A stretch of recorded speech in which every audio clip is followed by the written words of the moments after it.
নমস্কার, শুভ সন্ধ্যা। আপনাদের সকলকে নকশালবাড়ি লাইভ এবং উত্তরে radio 91.9 FM your song your ভয়েসের আজকের এই বিশেষ অনুষ্ঠানে স্বাগত জানাই। আজকের এই অনুষ্ঠানে আমরা আবারও পেয়েছি এমন কিছু কৃতী ছাত্রছাত্রীদের যারা তাদের সাফল্য দিয়ে আমাদের নকশালবাড়িকে গর্বিত করেছে তাদের নিজেদের এবং গর্বিত করেছে তাদের পরিবারকে। তাদের ইচ্ছা শক্তি, এই যে সাফল্য, তার নিয়ে আজ আমাদের আজকের অনুষ্ঠান।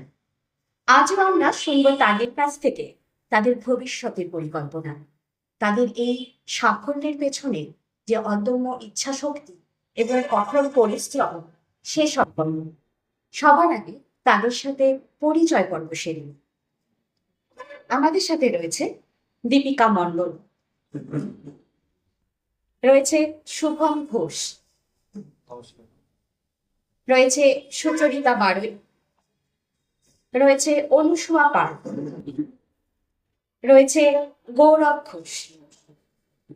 তোমাদের সকলকে নকশালবাড়ি লাইভ ও উত্তরের radio 91.9 FM your song your ভয়েসের পক্ষ থেকে আন্তরিক অভিনন্দন ও শুভেচ্ছা। তোমাদের আগামী আরো অনেক সুন্দর হয়ে উঠুক, উজ্জ্বল হয়ে উঠুক। আমরা আরো একবার তোমাদের নিয়ে গর্বিত হতে চাই। আমাদের মধ্যে তোমরা যারা আজকে এখানে উপস্থিত, গল্প শুনবো তোমাদের জীবনের, গল্প শুনবো এবং শোনাবো আপনাদের। প্রথমে চলে যাচ্ছি দীপিকার কাছে। দীপিকার প্রাপ্ত নম্বর এবারে উচ্চ মাধ্যমিকে 465 খবরে যাচ্ছে সকলেই হয়তো।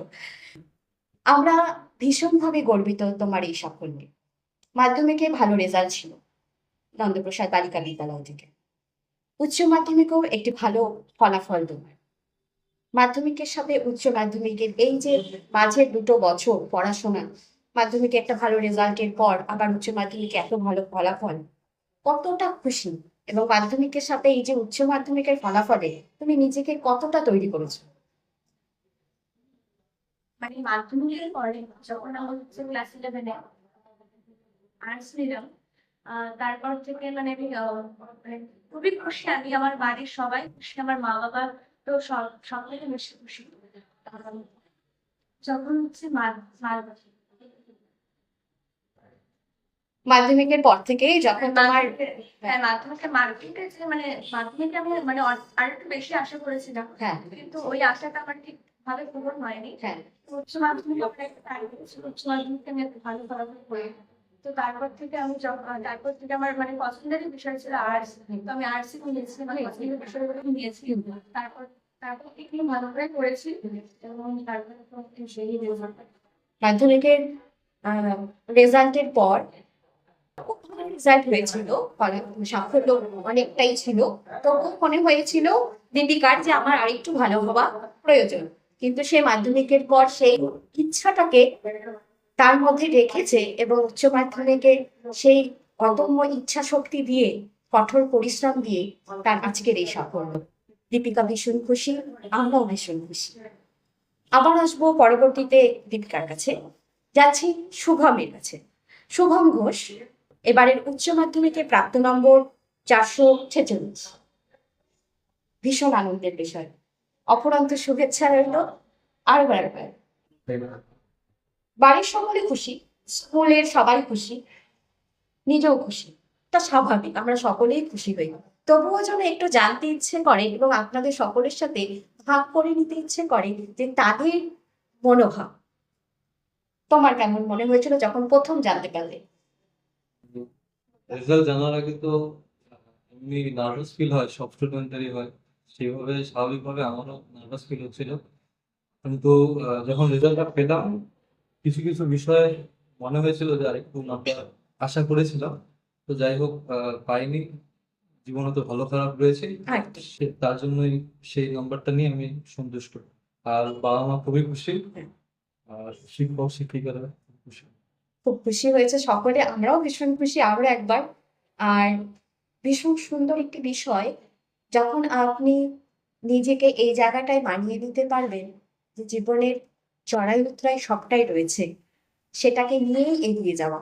শুভম যে সুন্দর করে আমাদেরকে বললো যে ও নিজেকে বুঝিয়ে নিয়েছে যে ভালো মন্দ দুটোই থাকবে, অতএব যেটা ভালো হয়েছে সেটাকে নিয়েই এগিয়ে যাওয়া। খুব ভালো লাগলো। আবারও ফিরে আসবো শুভমের কাছে। যাচ্ছি সুচরিতা ম্যাম, অপরন্ত শুভেচ্ছা। প্রাপ্ত নম্বর এবারের উচ্চ মাধ্যমিকে 445। খুব ভালো লেগেছে। এটা তো মানে পরিশ্রমের দ্বারা অর্জন করেছে। হ্যাঁ, ভীষণ কঠোর পরিশ্রমের দ্বারা অর্জন করেছে। আমরা তাদের কঠোর পরিশ্রম সম্পর্কে আজকের এই আড্ডায় জানবো। তার আগে জানি যে কতটা খুশি। আমি তো অনেক খুশি, কারণ আমি হচ্ছে মানে আমার পরিশ্রমের দ্বারা অর্জন করেছি। আর মানে আমার টার্গেটটা অনেক বড় ছিল। তো মানে টার্গেট পূরণ করতে পারিনি কারণ আমার কিছু মিস্টেকস ছিল, যেটা মানে আমি এখনো কাজ করছি আমার মিস্টেকস এর উপরে। এবং ভবিষ্যতে যদি যেগুলো ভুল করেছি আর যাতে না করি, তার জন্য আমি এখন কঠোর পরিশ্রম করছি মিস্টেকস গুলোর। বা কিন্তু যেটা হয়েছে সেটাতে খুশি। হ্যাঁ, স্বাভাবিক। আমাদের জীবনকে এগিয়ে নিয়ে যাওয়া এবং একটি লক্ষ্যে পৌঁছানোটাই হচ্ছে আমাদের কাজ থাকে, এবং তার জন্য আমাদেরকে অনেক কিছুই ঠিক করে নিতে হয় যদি কিছু ভুল থাকে। পরবর্তীতে আবারও আসবো সুচরিতার কাছে, বলছি অনুসুয়ার কাছে। এবারের উচ্চ মাধ্যমিকে প্রাপ্ত নম্বর 443। ভীষণ ভালো খবর, আমরাও খুব খুশি হয়েছি। মাধ্যমিকে ভালো ফলাফল ছিল, সাফল্য ছিল। উচ্চ মাধ্যমিকও তেমনটাই।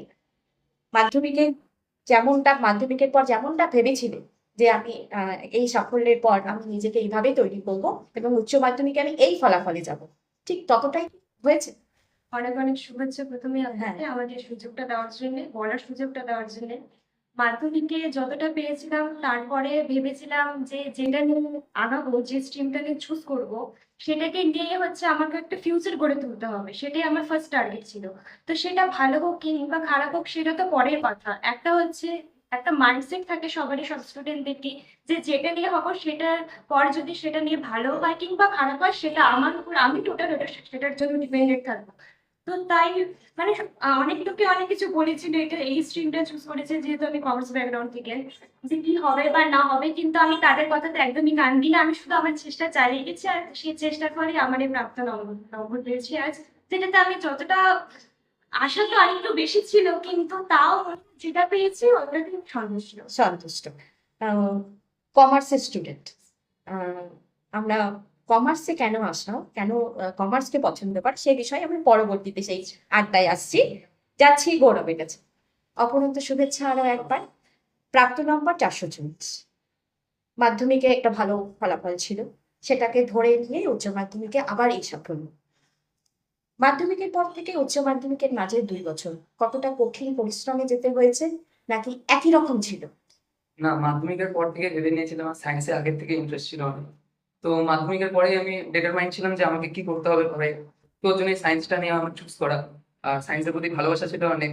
আর যেখানে ভালোবাসা ছিল ওখানে পরিশ্রম করতে কোনো কঠোর মানে ওরকম মনোভাব হয় না যে আমি খুব স্ট্রাগল করছি, খুব কষ্ট লাগছে, ওরকম কখনো মনে হয়নি আমি 2 বছরে। সে স্ট্রাগল তো সবাইকে করতে হয়, কিন্তু যেখানে ভালোবাসা থাকে, যেখানে মানে পছন্দ থাকে, এই জিনিসটা আমার পছন্দ। তো ওখানে যে স্ট্রাগল করে আরো মজা আছে। আর এই 2 বছরে আমি অনেক সুন্দর মুহূর্ত কাটিয়েছি, পড়াশোনার সঙ্গে এনজয় করেছি সবার সঙ্গে, মানে খুব ভালো গিয়েছে।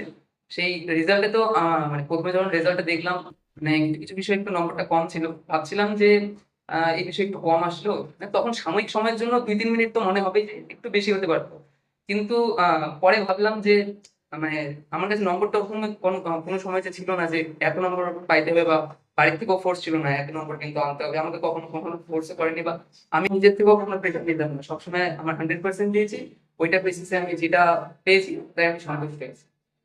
বা ভীষণ সুন্দর। যে জায়গাটায় ভালোবাসা থাকে সেখানে পরিশ্রমটা কোনো কঠিন বলে মনে হয় না। এই যে আমাদের আজকে যারা আমাদের মধ্যে আছে, আমরা যাদেরকে আজকে পেয়েছি, তাদের কাছ থেকে এই আড্ডার ঠিক অল্প সময়ে এমন কিছু কথা আমরা পাচ্ছি যা কিন্তু সত্যি আমাদের মুগ্ধ করে তুলছে।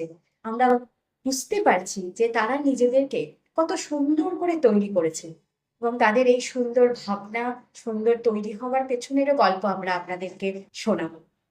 দীপিকা, কোন সাবজেক্ট সব থেকে বেশি পছন্দ? জিওগ্রাফি। পরবর্তীতে জিওগ্রাফি নিয়ে কিছু ভাবনা? হ্যাঁ, জিওগ্রাফি নিয়ে ইচ্ছে রয়েছে আগানো, উচ্চ শিক্ষা করবো ভেবেছি, পিএইচডি করার ইচ্ছে রয়েছে। বাহ, তাহলে ভবিষ্যতে জিওগ্রাফি লক্ষ্য প্রফেসর। প্রফেসর। ভালো। এই তোমার পরবর্তী জীবনের লক্ষ্যের জন্য আমাদের সকলের তরফ থেকে অফুরন্ত শুভেচ্ছা রইল। শুভমের ভবিষ্যতের ইচ্ছা, পরিকল্পনা। পরিকল্পনা এটাই যে যেসব বিষয় আমার পছন্দ সেই সব বিষয় নিয়ে এগিয়ে যাওয়া, যেমন ফার্মাসি লাইনটা আমার খুব ইন্টারেস্ট, তাই সেই লাইন নিয়ে আমি এগিয়ে যেতে চাই। এই বিষয়গুলি ফোকাস করতে চাই, হুম। এগিয়ে যেতে চাই। বাহ, ভীষণ সুন্দর। আমাদের প্রত্যেকেরই নানান রকমের ইচ্ছা থাকে, নানান রকমের ভাবনা থাকে। আজ যারা উপস্থিত রয়েছে বা আজ যারা আমাদের মধ্যে উপস্থিত নেই, তাদের সকলকে তাদের ভবিষ্যৎ পরিকল্পনার জন্য অফুরন্ত শুভেচ্ছা থাকছে। যাচ্ছি অনুসর কাছে। কমার্স, কমার্স তুমি বলবে এর প্রতি আমার একটা ভীষণ পছন্দ, ভালোবাসা চাই, বা আমি এটা নিতে চেয়েছি। কোনো কারণ? তেমন কোনো কিছু কারণ নেই, বা বাড়ি থেকেও তেমন কিছু বলা হয়নি যে পার্টিকুলার এই স্ট্রিমটা নিয়ে আগা। তেমন কিছু চাপের কিছুই ছিল না, বলেছিল যেটা তোর পছন্দ তুই সেটাতেই আগা। তো আর্টস মানে ঠিকঠাক ছিল, কিন্তু আমার মনে হলো যে আর্টসের থেকে আমার মানে সায়েন্স আর্টসের থেকে কমার্সটাই হয়তো বেটার হবে। আর যেহেতু কমার্সের প্রথম থেকেই মানে ক্লাস 11 থেকে সবকিছু একদম নতুন, মানে এটার কিন্তু কোনো ফর্মাল এডুকেশন আমরা আগে বা ফান্ডামেন্টাল পাই না, হ্যাঁ হয় না। মানে যেহেতু এটা ক্লাস 11 থেকে প্রথম, তো আর আমার সবসময় নতুন জিনিস ট্রাই করতে খুব আমি এক্সাইটেড। তাহলে যে ফর্মাল এডুকেশনে তো পড়ে আসছি বা ফান্ডামেন্টাল তো সায়েন্স আর জানি, তো কমার্সটা পড়ে দেখি। তো সায়েন্স আর আর্টস তো মানে ভেবেই রেখেছিলাম, কিন্তু তারপর একটু ভাবনা থেকে সরে ভাবলাম যে না, কমার্সটা নিয়ে মানে পড়লে হয়তো আমার ক্ষেত্রে সেটা বেটার হবে। সেটা ভালো হোক কিংবা মন্দ সেটা পরের কথা, কিন্তু আমার একটা মাইন্ডসেট ছিল যে যেটাই হোক সেটা আমি অ্যাকসেপ্ট করে নিতে পারবো। তো সেটা নিয়ে তারপর পথ চলা, তো সেটাতেই চুজ। আর আজ তো এটাই পরীক্ষার নতুন কিছুতে একটু আনন্দ বেশি, এটাই অনুভব। বাহ, ভীষণ ভালো, ভীষণ ভালো। এরকম নতুন নতুন অনেক কিছু তোমার সামনে আসে এবং তুমি সেগুলোকে ভালোবেসে নিতে পারো, সেই শুভকামনাও আমাদের তরফ থেকে থাকছে। আমাদের মানে মাইন্ডসেটটা, সেটা ভালো হোক কিংবা খারাপ সেটা তো পরের কথা। যেটাই হবে সেটাকে হচ্ছে ভালোভাবে মানে মেনে নিতে পারাটা হচ্ছে মেন। মানে যদি কোনো ক্যান্ডিডেট বা যদি কোনো স্টুডেন্ট সেটা ভালোভাবে মেনে নিতে পারে, সেটা ফেলিয়ার হোক বা লাভ সেটা কোনো ব্যাপার না। কিন্তু মানে মেন হচ্ছে ওটা যে তুমি মন থেকে খুশি থাকবা যে তুমি যেটা নিয়ে এগিয়েছো সেটাতে তুমি স্যাটিসফাই কিনা লাইফ। আমি তো এই কথাটা আমাদের আগামী প্রজন্মে যারা রয়েছে তাদের জন্য আমি এটা তুলে ধরতে পারি যে তোমার যেটা পছন্দ তুমি সেটাকেই বেছে নাও। বা ভীষণ ভালো।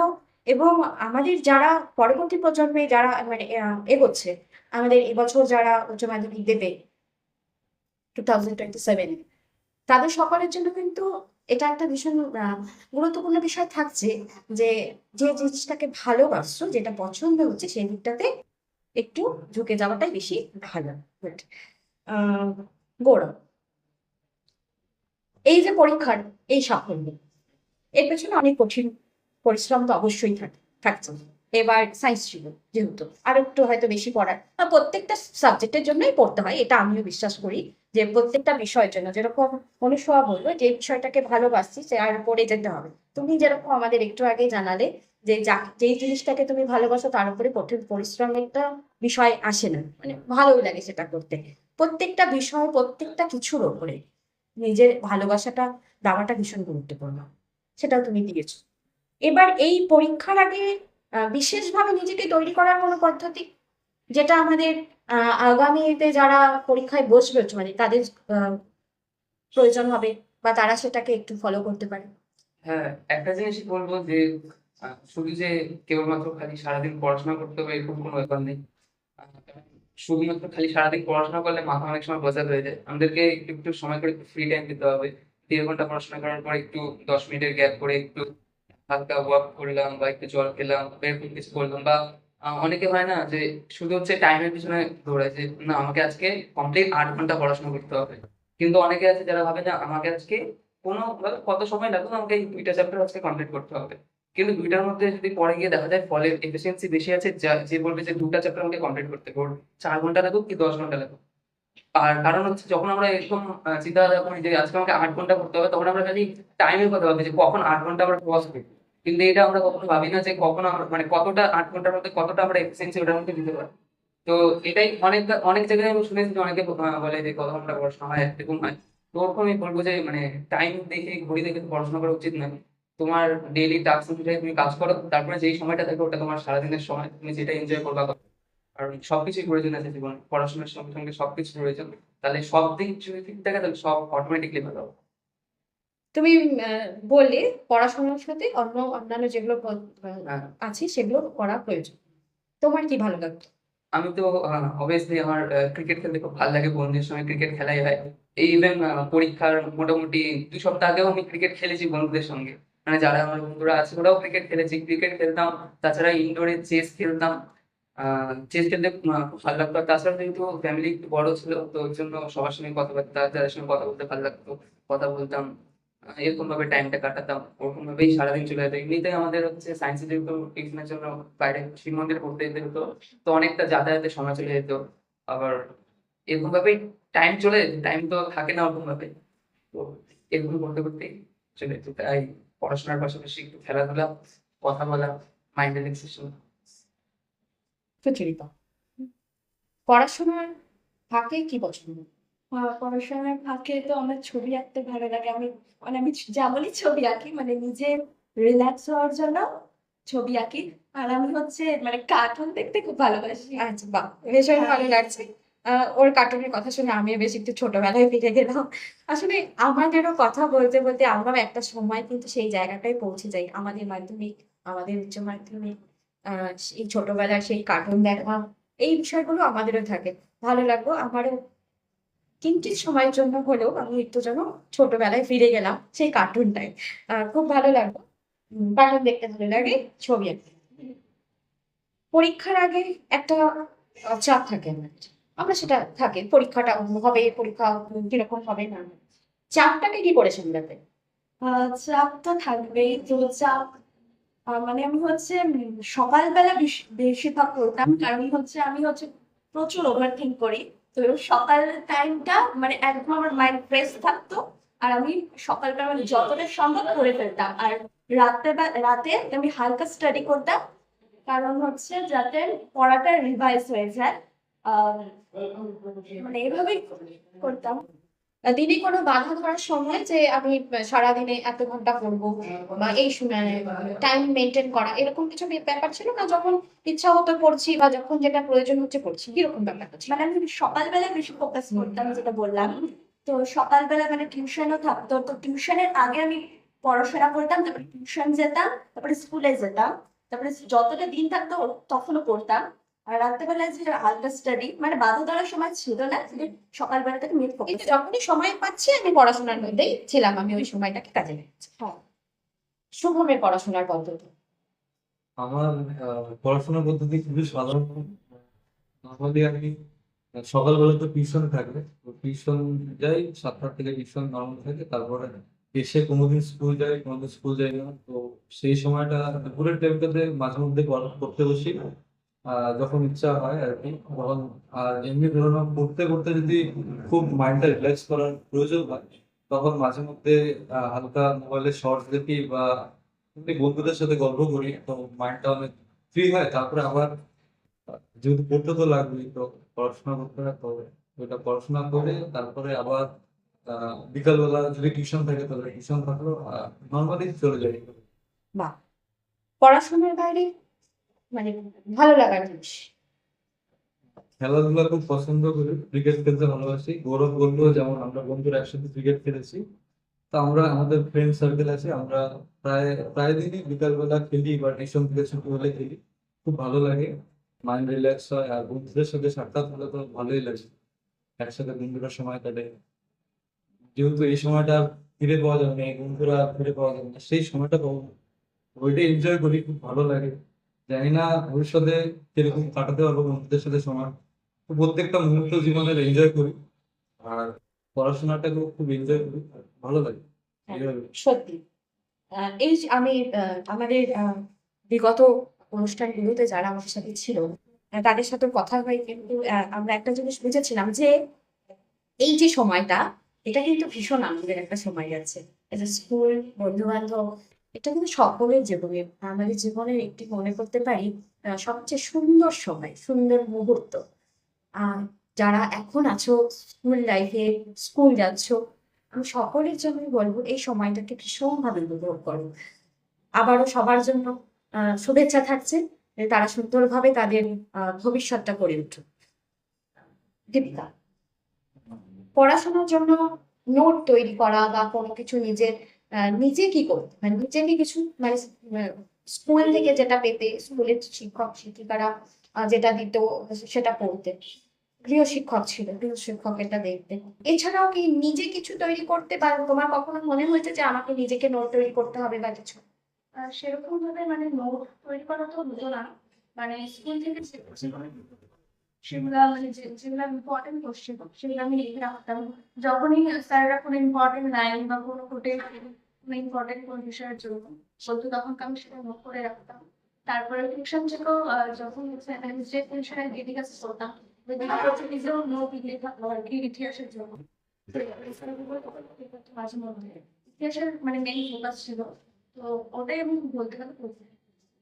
মনে রাখার কোনো কৌশল? আমি বলবো মনে রাখার জন্য প্রত্যেক দিন একবার করে অন্তত, মানে যেটা আগে আমরা পড়েছি, মানে ধরো হচ্ছে মানে আজকে আমার যেটা পড়া দিয়েছে ওটা পড়লাম, তারপরে আগের দিন যেটা পড়া দিয়েছে ওটা আস্তে আস্তে রিভিশন, নিজের থেকে যদি আমরা রিভিশন করি তাহলে মানে আমাদের পড়ার চাপটাই কমে যাবে। যদি প্রথম থেকে আবার রিভিশন করা যাবে মানে অল্প যেটা আমাদের আগে পড়া, আজকে যেটা পড়িনি না, পরের দিন গিয়ে সেই দিনকার পড়াটা পড়ার পরেও আমরা যেন আগের পড়াটা আরো একবার বসে, এইভাবে তুমি নিজেকে তৈরি করছো। শুভম কিছু করতে চান মনে রাখার জন্য আলাদা কোনো কৌশল? আমি কিন্তু বিজ্ঞান বিভাগে পড়াশোনা করেছি, তো সায়েন্সের বেশিরভাগ বিষয় ভিজুয়ালাইজেশনের উপর নির্ভর করে হবে। তো যে কোনো টপিক বোঝার জন্য ওই নিজেকে একটু ভিজুয়ালাইজ করতে লাগে টপিক গুলোকে, তাহলে সহজে মনে থাকে। আর যদি কোনো কোনো ইনফরমেশন আর কি ভুলে যাওয়ার চান্স থাকে, তো সেগুলো চটজলদি খাতায় লিখে নেওয়া, তাহলে মনে থাকে। আর যেটা দীপিকা বললো যে যে কোনো টপিক পড়ার পর কম করে হলেও 2-3 দিন পরে রিভিশন করাটা খুব দরকার, যেটা আমাদের গৃহ শিক্ষকরা খুব সুন্দরভাবে আর কি এটা লক্ষ্য করেছিল। তো তার জন্য রিভিশনের এই কয়েকটা ট্যাকটিক্সের জন্য মনে রাখাটা সুবিধা হয়েছে। আমি যারা আগামী প্রজন্ম যারা আছে তাদেরকে এগুলোই বলবো। এই যে, রেজাল্ট, সাফল্য অনেকটাই নিজের পরিশ্রম, নিজেকে তৈরি করা একটা বিষয় নয়। এর বাইরে গিয়ে কাদেরকে বলতে চাও যে যাদের অনুপ্রেরণা বা যাদের সহযোগিতা ভীষণভাবে এই জায়গায় তোমাকে পৌঁছে দিয়েছে? সর্বপ্রথম আমি আমার মা বাবাদেরকে আমি অনেক কৃতজ্ঞতা জানাতে চাই। তারা সবসময় আমার পাশে থেকেছে, আমাকে সাহস জুগিয়েছে। মার কথা বলবো যে মা কখনো কখনো বকা দেয়, তো মার কিছু সময় যে ডিমোটিভেশন গুলো, সেগুলো কখনো কখনো মোটিভেশনের কাজ করতো। যেমন এই তুই পড়াশোনা করতেছিস না, সারাদিন ধরে খালি মোবাইল দেখছিস, তো এইটা যখন শুনতাম তো ওইটাও কিছু কিছু সময় মোটিভেশনের কাজ করতো। তাছাড়াও যারা গৃহ শিক্ষকরা রয়েছে, প্রীতম দা বলবো, অভিজিৎ দা বলবো, শ্যাম স্যার, রাজু স্যার, তারপর আরো যারা যারা রয়েছে, তন্ময়দা, সব শিক্ষক শিক্ষিকাকে খুব ভিতর থেকে আর কি সাহস জুগিয়েছে, সাপোর্ট করেছে।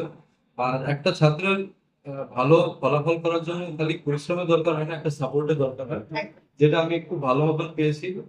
আর বন্ধুদের সঙ্গে সবসময় সময় কাটাতাম, মন ঠিক থাকতো, তাদেরকেও কৃতজ্ঞ জানাই। ভালো লাগে। ভীষণ সুন্দর। মায়ের বকা, আসলেই বলতে গেলেই যে আমাদের যারা ভালো চাইছে বা শিক্ষক শিক্ষিকা থেকে শুরু করে পরিবার, তাদের বকাটা কিন্তু ভীষণ প্রয়োজন। আর নন্দপ্রসাদ গার্লস স্কুল থেকে যারা এসছে, মানে মাধ্যমিক পর্যন্ত নন্দপ্রসাদ গার্লস স্কুলে ছিল, নন্দপ্রসাদ বয়েজের টিচাররাও ছিলেন অনেক ভীষণ বকতেন। গার্লসের কিছু দিদিমণিরা ছিলেন যাদের বকায় কিন্তু একটা ভীষণ ভালোবাসে। আচ্ছা, মাধ্যমিকে নন্দপ্রসাদ গার্লস স্কুলে ছিল, যদিও উচ্চ মাধ্যমিকে যাচ্ছি, যেহেতু আড্ডা হচ্ছে সেই সময় গার্লসের শিক্ষক শিক্ষিকাদের সেই বকাটাকে কতটা মিস করা হয়? ক্লাস 5 থেকে তাদের সাথে থাকা, তো তারা নতুন নতুন কোনো মানে টিচারদের সাথে তেমন ভাবে ভাব হয়ে ওঠেনি, কিন্তু তারপর ধীরে ধীরে টিচাররা অনেকভাবে সাপোর্ট করেছে। বকাও কিন্তু ম্যামদের বকা হতো মানে মানে খারাপও লাগতো যে ম্যাম বলে দিল, কিন্তু সেটাই হচ্ছে পরবর্তী সময় যে না ম্যাম বলেছে যখন এই কাজটা পরের দিন কমপ্লিট করে আসতেই হবে, তো পরের দিন সেটা পুনরায় করে নিয়ে যাওয়া এবং ম্যাম মানে ম্যাম সবার সামনে যে বা ভালো একটা যে শাবাশি দেওয়া, সেটা হয়েছিল। আর ম্যামরাও খুব ভীষণভাবে সাপোর্ট মানে করতো সেই সময়। আর ম্যামদের সাথে এখনো দেখা হলে মানে ম্যামদের স্মৃতিতে এখনো আমরা রয়ে গেছি, যে কয়েকজন স্টুডেন্ট আমাদের পার্টিকুলার যে মানে ম্যামরা এখনো দেখা হলে বলে যে না তোদেরকে না ভোলা যায় না, মানে তোদের ব্যাচটাই হয়তো ওর উপর সেরকম ছিল। সেটা আমাদের তিনজনের ক্ষেত্রেই, যেটা আমরা গার্লস স্কুলকে মানে পরিচয় গার্লস স্কুলে ছিলাম। পরবর্তী সময় হচ্ছে আফটার মানে 10th আছে বোর্ড এক্সাম দেওয়ার পর যখন আমরা এসে নন্দপ্রসাদ হাই স্কুলে গেলাম, তখনও স্যারদের সাথে ম্যামের সাথে খুব ভালোভাবে থাক, নতুন স্যার নতুন ম্যাম আর প্রত্যেকে ভীষণভাবে সাহায্য করেছে পড়াশোনার ক্ষেত্রে, কোনো কনসেপ্ট বোঝানোর ক্ষেত্রে ভীষণভাবে সাহায্য করেছে। কোনো জিনিস যদি না বুঝতে পারতাম পরবর্তী সময় সেটা তাদেরকে আক্স করলে তারা খুব ভালোভাবে কনসেপ্ট ক্লিয়ার করে দিত। আর তারা খুব ধৈর্য সহকারে আমাদের বোঝাতো, আর হচ্ছে আমাদের কনসেপ্ট ক্লিয়ার করতে বলে আজকে এই সাফল্যটা আমার যেটা মনে হয়। ভীষণ সত্যি। আর আজকে এই সময় ওদের সাথে গল্প করতে করতে আমাদের এই যারা আজ আমাদের কৃতি ছাত্রছাত্রীরা আজ যারা আমার সাথে আছে এই মুহূর্তে, তাদের সাথে গল্প করতে করতে আমিও একটু একটু পেছনের দিকে ফিরে যাচ্ছি। স্কুলগুলো ভীষণ মিস করে দিদিমণিদের সেই বকা, শুভমের মায়ের বকা থেকে কিন্তু আমাদের দিদিমণিদের বকা পর্যন্ত আমরা চলে গেলাম। এটাই হয়তো আড্ডায় উঠে আসে। আবারও একবার তোমাদের জন্য বলবো যারা এখন পড়াশোনা করছো, পরীক্ষা দেবে, বকাটা কিন্তু কখনোই খারাপ ভাবে নেওয়া যাবে না। বকাটা কিন্তু আমাদের ভালোই করে, অবশ্যই তারা আমাদের ভালো চায়, এই বকাটাও আমাদের প্রয়োজন। গৌরব, আহ, শুভম বকা খেত মায়ের কাছে, পড়াশোনা করছিস না, মোবাইল দেখছিস মাঝে মাঝে। তোমার এই যে সাফল্যের পেছনে নিজেকে কিভাবে কতটা নিয়ন্ত্রণ রেখেছিলে এই মোবাইল থেকে, সোশ্যাল মিডিয়া থেকে, বা পড়াশোনার ক্ষেত্রে তোমাকে কতটা সহযোগিতায় এনে তোমায় মানে পেয়েছো এই জায়গা থেকে? অবশ্যই মানে সোশ্যাল মিডিয়াটা এমন একটা জায়গা যেটা মানে অনেক সময় আর কি খারাপও হতে পারে, অনেক সময় ভালো হতে পারে, কিন্তু ভালোভাবে ইউজ করলে প্রচন্ড ভালো আছে। সারাদিন তো মানে মোটামুটি আমাদের হচ্ছে মানে টিউশনে অনেক সময় মানে চলে যেত। তারপরে যখন আমরা বাড়ি আসতাম, যেমন ও বললো সোশ্যাল মিডিয়া একটু দেখতাম, শর্টস অনেকক্ষণ চালাতাম। তো অবশ্যই বাড়িতে মা বিশেষ করে বকা দিত, মাই বকা দিত যে কি মোবাইল দেখছিস এতক্ষণ, পড়তে বস এরকম ভাবে। তখন যে মানে যখন বকাটা দিত তখন একটু মনে হতো কি না সত্যি কি এখন তো পড়তে বসা উচিত না মোবাইলটা দেখা উচিত। তখন মার বকাটা অনেক সময় মার বকাটা একটু ভিতরে লাগতো না, এখন মানে পড়তে বসা উচিত, তখন হয়তো পড়তে বসতাম। তো এই বকাটা অনেক সময় ভালো লেগেছে। আর সোশ্যাল মিডিয়া যে এমনও না যে হচ্ছে যে আমি সারাদিন হচ্ছে স্ক্রল করে গেলাম, সোশ্যাল মিডিয়া থেকে শেখার অনেক অনেক বিষয় আছে, যেমন পড়াশোনারও অনেক কিছু আছে অবশ্যই। সোশ্যাল মিডিয়া থেকে। তো তুমি আর শর্টস দেখার যেটা বিষয় ওটা তো হচ্ছে প্রত্যেকদিনই দেখাই হতো, মানে মোটামুটি সোশ্যাল মিডিয়াটা হালকা হালকা চালাতাম। ওটা ওটা তো একটু মানে প্রয়োজন আছে, প্রয়োজন আছে কিন্তু খুব বেশি না, অত্যাধিক না। বেশি না। অনেকে হয় যেটা অ্যাডিক্টেড হয়ে যায়, মানে অ্যাডিক্টেড হওয়া উচিত না, কোনো জিনিসে অ্যাডিক্টেড হওয়া উচিত না। মানে কেউ যদি এখন পড়াশোনায় অ্যাডিক্টেড হয় ওটা আলাদা ব্যাপার, সোশ্যাল মিডিয়াতে অ্যাডিক্টেড না হওয়া উচিত। সোশ্যাল মিডিয়া তো মানে বলবো না যে একদমই খারাপ, বলবো না যে একদমই ভালো, সব দিক দিতে পারে, ভালো করে ইউজ করতে হবে, ভালো করে ভালোর দিকটা নিতে হবে, নিজেকে বুঝতে হবে বলছি কোনটা প্রয়োজন। একদম। গৌরব কিন্তু বারবার করে বলছে, শুধু গৌরব নয় আজ প্রত্যেকেই কিন্তু একই কথা বলছে যে ভালো খারাপ দুটোই আছে, আমরা কিন্তু ভালোটাকে বেছে নেওয়ার চেষ্টা করব। এই যে নিজেকে নিয়ন্ত্রণে রাখা, নিজেকে নিয়ন্ত্রণ করতে শেখাটা, এটাও কিন্তু আমাদের ভীষণভাবে গুরুত্বপূর্ণ, আমাদের ভবিষ্যৎকে সুন্দর করে গড়ে তুলেছে। ভবিষ্যৎ সুন্দর করে গড়ে তোলে প্রত্যেকেরই ইচ্ছা, আমি একটা ভালো সুচরিত দেশের ক্ষেত্রে, আমাদের সমাজের ক্ষেত্রে নিজেকে কিভাবে তৈরি করছে? আমি তো ভেবেছি যে ভবিষ্যতে আমি সাংবাদিক হব। বাহ, ভীষণ সুন্দর, অফুরন্ত শুভেচ্ছা থাকছে। ধন্যবাদ। আপনাদের সবার আশীর্বাদে। অবশ্যই। হ্যাঁ, তো সাংবাদিক হব, তো সমাজের যে ভালো দিক আর খারাপ দিক সবগুলো তুলে ধরে দেশটাকে আরো উন্নত করতে চাই আমি। তো এর উপর আমি কাজ করছি এখনো এবং কাজ করতে থাকবো। আর সমাজে যা হচ্ছে সবকিছু দেখছি এবং নতুন কিছু শিখছি যে কি আরো করা উচিত কি না। ওটাই আমি কাজ করছি নিজের উপর।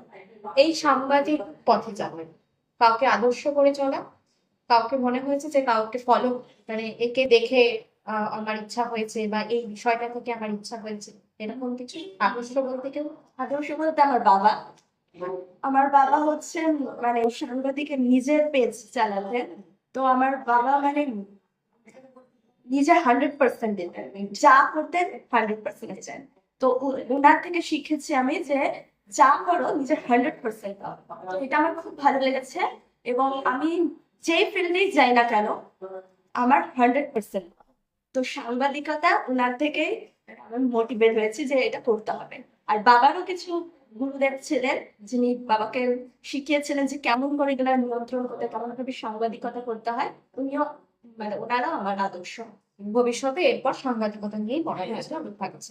কলেজে ওটা নিয়ে শুভমের কাছে জানতে চাইছি, এই ঠিক উচ্চ মাধ্যমিক হয়ে গেল, অনেকটাই বড় হয়ে গেছে প্রত্যেকেই, তাই তো?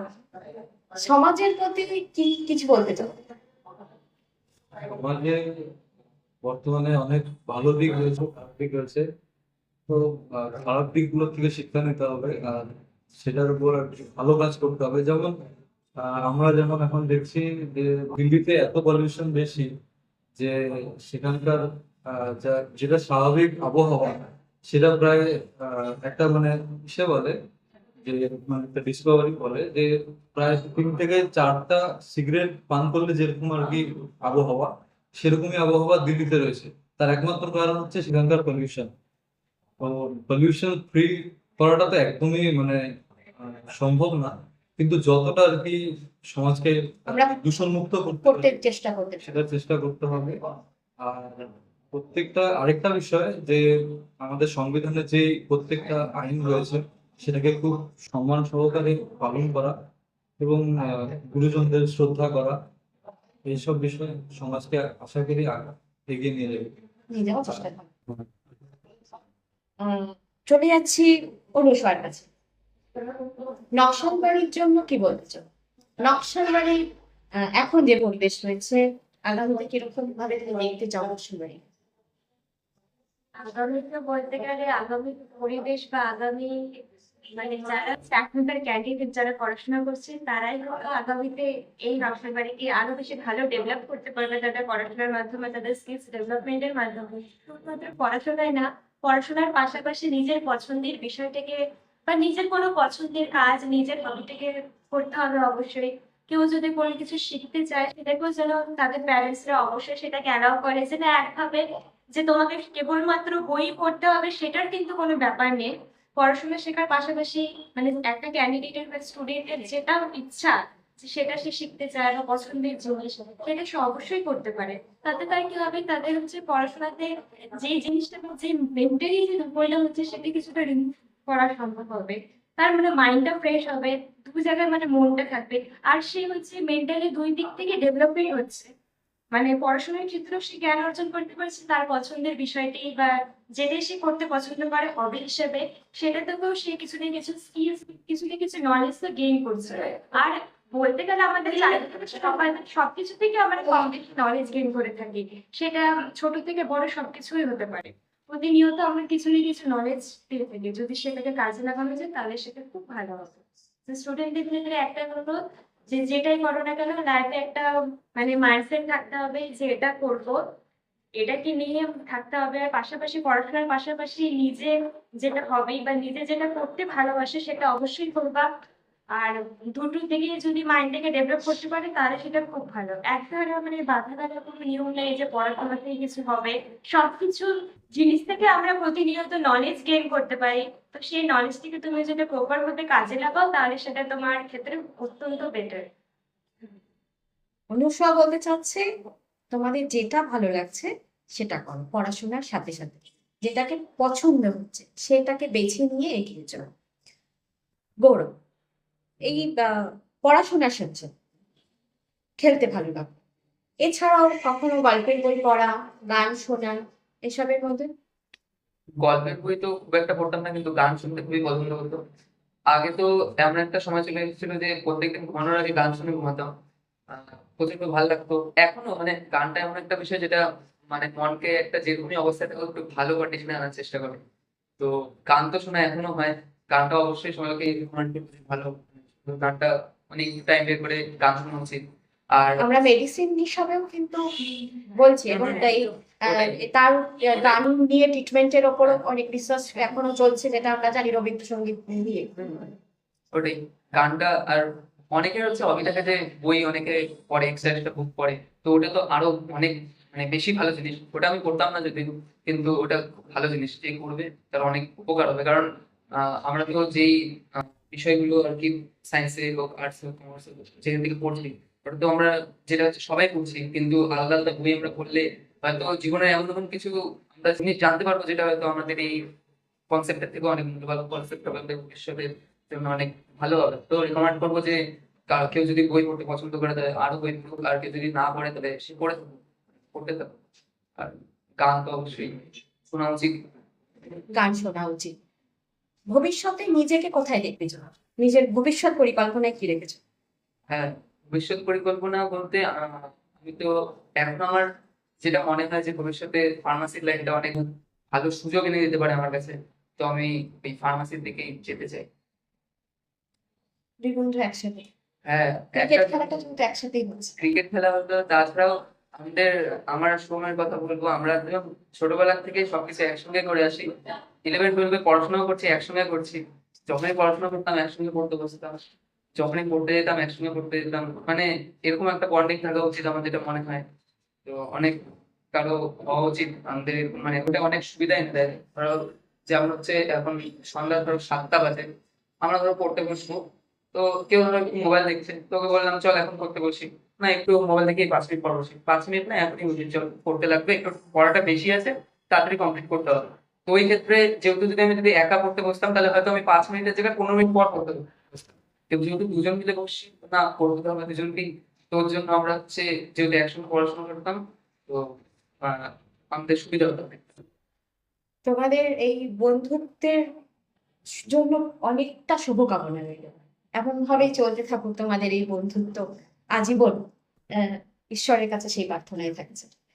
দীপিকা, নিজেদের আহ, নিজেকে যখন তৈরি করতে চাচ্ছ ভবিষ্যৎ পরিকল্পনায়, আমাদের এই নকশালবাড়ির প্রকৃতি সমাজ, এর প্রতি তুমি কি বলতে চাচ্ছ, বা প্রকৃতির জন্য তুমি কি ভাবছো? এই প্রকৃতিকে রক্ষা করার জন্য তুমি নিজে এবং অন্যদেরকে কি বলবে, কি কি করা উচিত, তোমার কি ভাবনা?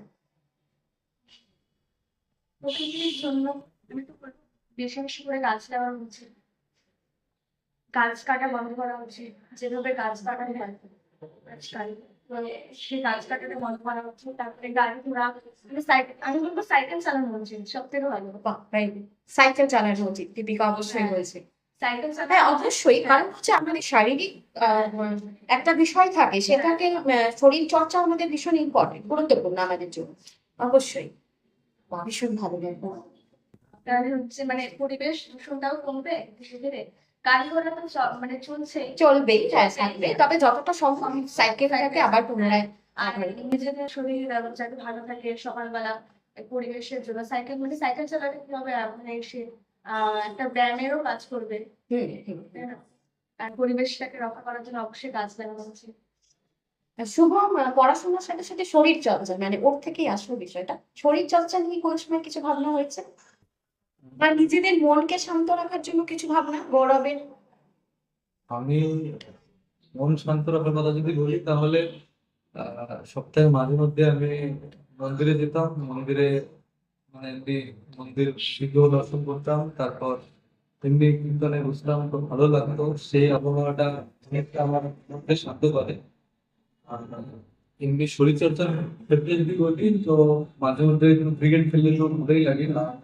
এমনি মাঝে মধ্যে বাদে যদি যোগব্যায়াম বা বিশেষত মাধ্যমিকের পরেই আর কি এই যোগব্যায়ামটা কমে গিয়েছে, কিন্তু মাধ্যমিক অবধি আমি তো সারদা স্কুলে ছিলাম, তো ওখানে একটা ছিল এই বিষয় যে বৃহস্পতিবার করে একটা শারীরিকের শরীর চর্চা একটা বিষয় আছেই, হ্যাঁ স্কুলে থাকেই, হ্যাঁ স্কুল ওখানে একটা চর্চা হতো।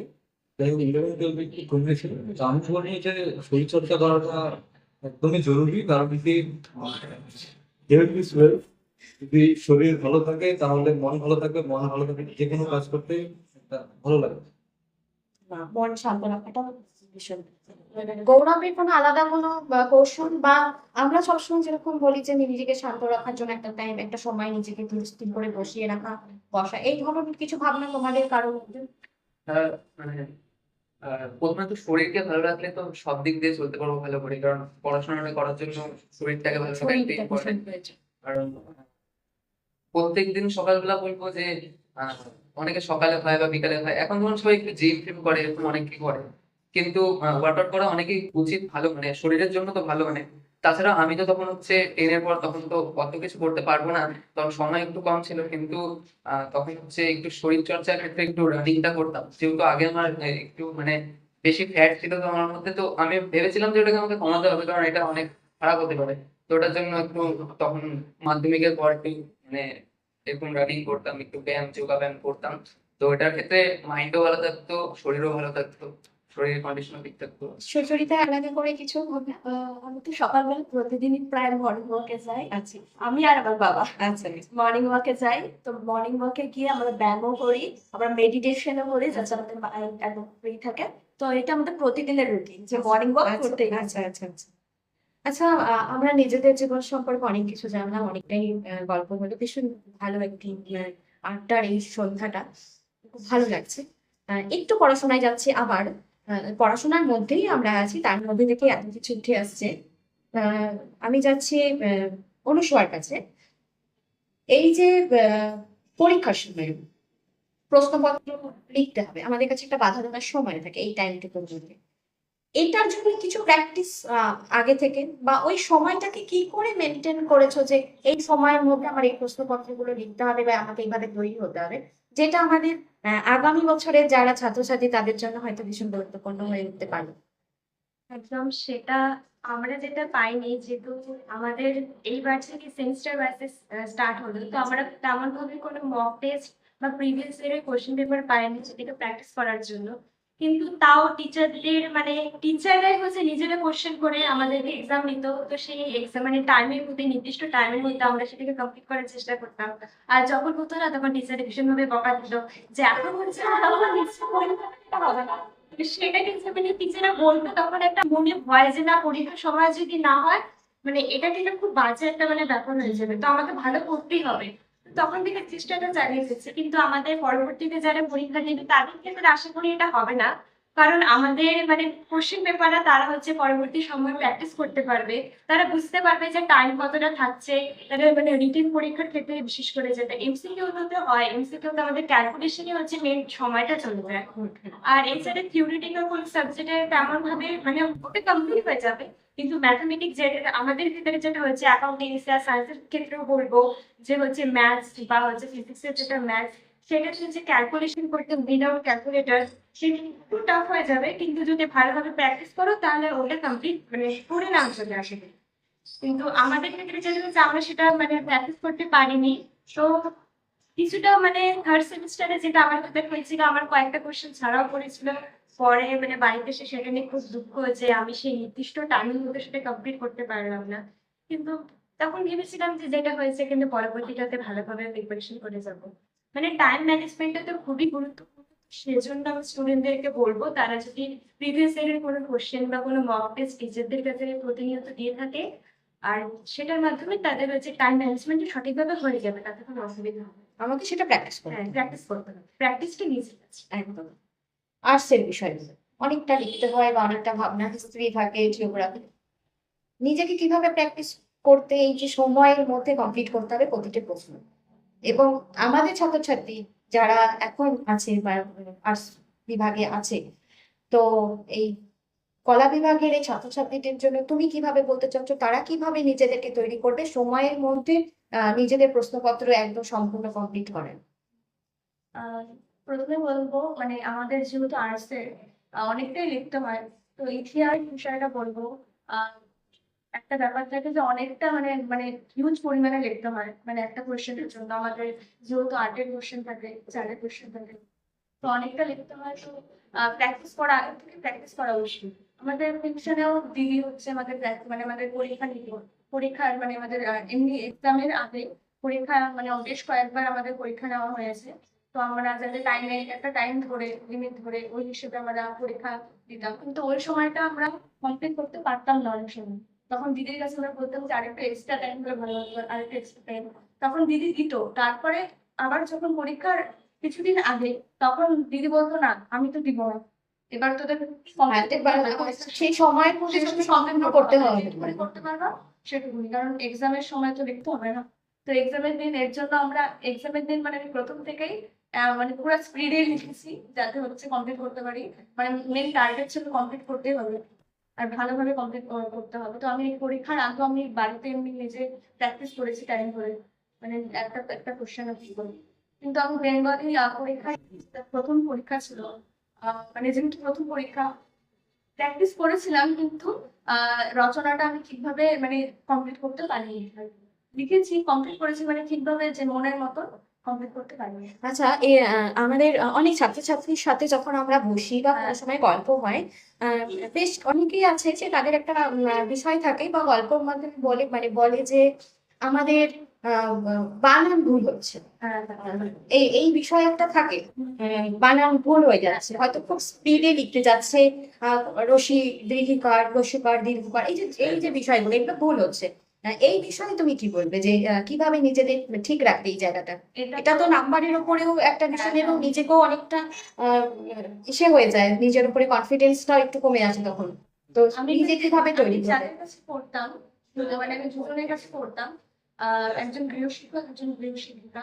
তো তারা হচ্ছে মানে আমি যখন লিখতাম অনেক সময় আমার তাড়াতাড়ি লিখতে গিয়ে অনেক সময় ভুল হয়ে যেত বানান। তো আমাদের আমি হচ্ছে আমি হচ্ছে ওই যে বানানটা আমার ভুল হয়েছে, আমি হচ্ছে পড়াতে দেখতাম যে এরকম ভুল হয়েছে, তো না মানে আমাকে খুব লালকা যদি মার করে দিত এটা ভুল হয়েছে। তো ওটা আমি বারে বারে আমি খাতার মধ্যে লিখতাম যে এটা আমার ভুল হচ্ছে। বারে বারে এমন না মানে মানে একবার ভুল হচ্ছে পরের দিনও ওই একই ভুল হচ্ছে। হ্যাঁ, তো আমি বুঝতে পারলাম যে এটা আমার ভুল হচ্ছে। ভুল হচ্ছে। তো আমি বারে বারে ওটা মানে বারে বারে ওটা লিখে লিখে লিখে প্র্যাকটিস করতাম যে যাতে না ভুল হয়, পরীক্ষার সময় যাতে কোনো ভুল না হয়। বিজ্ঞান বিভাগের ক্ষেত্রে ছাত্রছাত্রীদের জন্য তুমি কি বলবে? এই পদ্ধতিগুলো নিজেদেরকে ঠিক রাখা, প্রশ্ন যখন এক্সাম স্টার্ট হচ্ছে সবাই একটু ঘাবড়ে যায়, অনেকেই আছে একটু ঘাবড়ে যাচ্ছে, নিজেকে কিভাবে শান্ত রাখবে এবং সঠিকভাবে প্রশ্নপত্র সম্পূর্ণ করবে? যেহেতু আমাদের এই সেমিস্টার সিস্টেম নিয়মে আর কি পড়ার জন্য সময় খুবই কম, যেমন 4 থেকে 5 মাসের মতন বা 4.5 মাসের মতন সময় থাকে, তার মধ্যেই পড়াশোনা মানে কমপ্লিট করে রিভিশন করতে লাগে, প্লাস কোশ্চেন সলভ করতে লাগে, তারপরেও আবার নিজের এফিসিয়েন্সিটাকে বাড়াতে লাগে কোশ্চেন সলভ করার জন্য। তো আমি একটাই বলবো যে গৃহশিক্ষকরা যে পড়াগুলো দিচ্ছে সেগুলো ভালো মতন পড়া, আর যেসব আমাদের সায়েন্সের যেসব বিষয় যেগুলো যেরকম ফিজিক্সের ক্ষেত্রে নিউমেরিক্যালস থাকে, যে নিউমেরিক্যালস ভালো মতন প্র্যাকটিস করতে হবে, বা নিজের ক্যালকুলেটিভ মাইন্ডসেটটাকে একটু ইমপ্রুভ করতে হবে। তাছাড়া কেমিস্ট্রিতে রিয়াকশনস গুলো ভালো মতন লিখে লিখে মনে করতে হবে, এটা আর কি একটা ভালো দিক। আর এমনি আমরা তো জানি যে থিওরিটিক্যাল কোশ্চেন গুলোতে সময় একটু কম লাগে, যেহেতু আমরা থিওরি ভালো মতন পারি, কিন্তু যখন কোশ্চেন সলভ করবো, যখন কোশ্চেনের উপর আমরা পরীক্ষায় দিব, তখন একটাই জিনিস ভাবতে হবে যে থিওরিতে কম সময় দিয়ে নিউমেরিক্যালস গুলোতে ভালো মতন সময় দাও। কারণ কি আহ, যত সময় বাঁচাবো তত তাড়াতাড়ি পরীক্ষাটা শেষ হবে আর আরেকবার রিচেক করতে পারবো। রিচেক করাটা খুবই দরকার, কারণ কি আমাদের পড়াশোনার যে সময় ওটা খুবই কম, সেই কম সময় ভুল ত্রুটি থাকতেই পারে। রিচেক করলে একবার ভুল ত্রুটিগুলো চোখে ধরা পড়তে পারে, সেক্ষেত্রে 1-2 নম্বর বেশি পেতে পারে। এইসব দিকগুলো দেখতে হবে। রিচেকটা গুরুত্বপূর্ণ। আমরা প্রত্যেকের থেকেই প্রত্যেকটা বিভাগের তারা নিজেদের মতো করে কিন্তু আমাদেরকে অনেক কিছু জানালো, যা যারা ক্যামেরার ওপারে রয়েছে ছাত্রছাত্রীরা, তোমাদের জন্য ভীষণ গুরুত্বপূর্ণ। প্রত্যেকের কাছে একটা প্রশ্ন, আমাদের নকশালবাড়ি নদী কে সংরক্ষণ করে, বা নদীগুলো, আমাদের দুটো নদী আমাদের পরিবেশকে রক্ষা করার জন্য গাছ লাগায়। পলিউশনের ক্ষেত্রে যে এটা করা যাচ্ছে না, প্লাস্টিক থেকে শুরু করে সবকিছু, এই যে নদী, গাছ লাগানো, এইসব নিয়ে তোমাদের নিজেদের কি ভাবনা? বা কখনো মনে হয়েছে যে পড়াশোনার সাথে সাথে বা সবকিছুর সাথে, এখন তো বড় অনেকটা চলে যাচ্ছি, তো আমাদের তো দায়িত্ব কর্তব্যের মধ্যে পড়ে, বা নিজেদের মধ্যে কখনো ভাবনা কিছু এসছে কোনো সময় যে নদীকে এইভাবে পরিষ্কার রাখতে হবে, বাঁচাতে হবে, এইভাবে করতে হবে? তো জড়িত হ্যাঁ, একটা ভাবনা থাকে যে আমাদের পরিবেশকে সংরক্ষণ করতে হবে, গাছ লাগাতে হবে, নদীদের মানে নিজেদেরকেই উদ্যোগ নিতে হবে পরিবেশকে রক্ষা করার। আহ, এটা আমরা ভেবেছি, এবং আমরা কি করতে পারি এখন, আমাদের হাতে কি আছে ওটা নিয়ে ভাবনা চলছে। এবং গাছ লাগানো, যেটা আমাদের বাড়ি যে আছে একদম গাছে ভর্তি। তো আর গাছ মানে যেখানে জায়গা থাকে ওখানেও লাগিয়ে দিই আমি। তো গাছ লাগানো তো অনেক ইম্পর্টেন্ট। আর নদী যেটা মানে উঠলো কথাটা, নদী তো আমরা নিজেরা পরিষ্কার করতে পারবো না, ওটা মানে পুরো সমাজকে উদ্যোগটা নিতে হবে যে নদী, গাছপালা, এগুলো সবকিছু সংরক্ষণ। এই উদ্যোগে আমরা সাথে থাকছি, সবাই তাই মোটামুটি একই ধরনের মতামত। অনেক কিছু শুনলাম, আমাদের আগামী প্রজন্মেরা, এরা বয়ে নিয়ে যাবে আমাদের সমাজে, আমাদের প্রকৃতিকে রক্ষা করার দায়িত্বভার, নিজেদেরকে তৈরি করার দায়িত্বভার, এক সুন্দর সমাজ করার দায়িত্বভার। এই সমস্তটা নিয়েই তারা অনেকটা দূর এগিয়ে যাক, আমরা সকলে একসাথে থাকি, এই শুভকামনা আজ এখান থেকে থাকছে। কথা বলতে বলতে আজ আমাদের এই অনুষ্ঠানের সময় শেষ। আমরা শুনলাম আমাদের এই কৃতি ছাত্রছাত্রীদের নানান গল্প, এভাবে সুন্দরভাবে সুন্দর করে সমস্তটা সুন্দর হয়ে উঠুক তাদের জন্য নকশালবাড়ি লাইভ এবং উত্তরে radio 91.9 FM your song your ভয়েসের পক্ষ থেকে রইল অফুরন্ত শুভেচ্ছা।